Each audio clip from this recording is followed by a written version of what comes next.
So it's kind of like a very static pose with a little action in there a little bit. And I have his shoulder turns a little bit.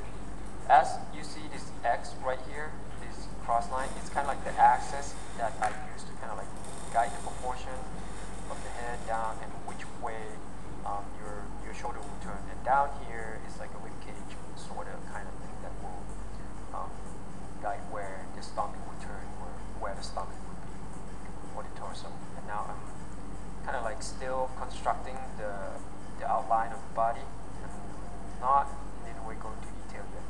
So it's kind of like a very rough kind of trying to find where your body will turn. And now I got this clavicle and then the muscle down to the neck. And now I'm drawing a deltoid muscle. Now having a guideline in the mid stomach, so his body will kind of tilt this way, is the midsection. And now I'm drawing the pecs or the chest. And now I'm going in and trying to refine certain things a little more. He's wearing a ripped jeans, still have like a really huge, massive, muscular legs in the jeans. It's kind of like almost exploding. Now I'm going in and turn that down a little bit. Usually if I draw with the pencil, I draw it pretty light for the construction line, but for the purpose of recording, I did Photoshop, then I'll just do it kind of a little darker first, but still kind of light, and then I turn it to be lighter before I lay down the dark line.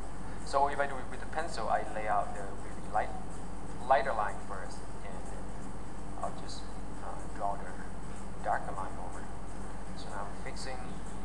It's not going to be very realistic, it's going to be a little more stylized on this one. So I'm now drawing the chest, clavicle, and a little chest here and there.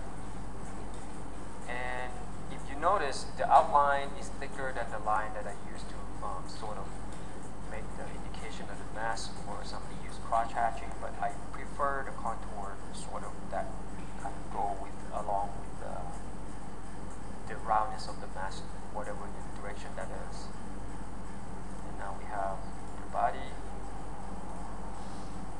his chest coming down, and sometimes it's had a really dark shadow, kind of you spot the place that you can put the shadow in, just put them in right away, so that you know that's a place that will be the shadow. And that's the bicep, deltoid, the rib cage. So now just continue down to forearm, or maybe the body first, and just going to finish off the rib jeans. Now I'm doing the upper rib cage, and now I'm doing the six pack, or the stomach muscle. Sometimes I forgot what's it called. There you go, all the way down. And then kind of like thicken out the outline a little bit more. Toy on the other side, tricep, and down to bicep. And this is kind of like dented because that's the part that's underneath the elbow is usually dented. It doesn't matter if you bend down the arm or not. So now we got the whole body. Now I'm going to draw his foreshortening arm, hands coming out your way. His hand is the hardest part, so I'm just going to do it really quick, so I don't know if it's super correct or accurate, but as long as it's readable for now.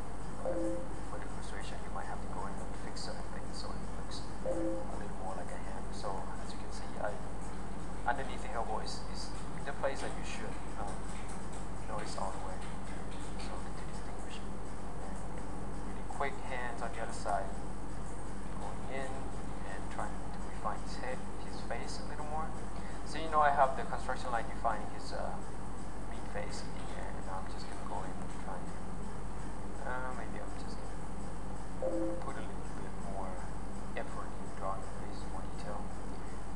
Anger, he has a lot of bony structure.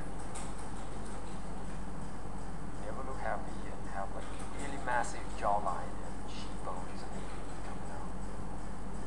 I'm just gonna fix the hair up a little bit.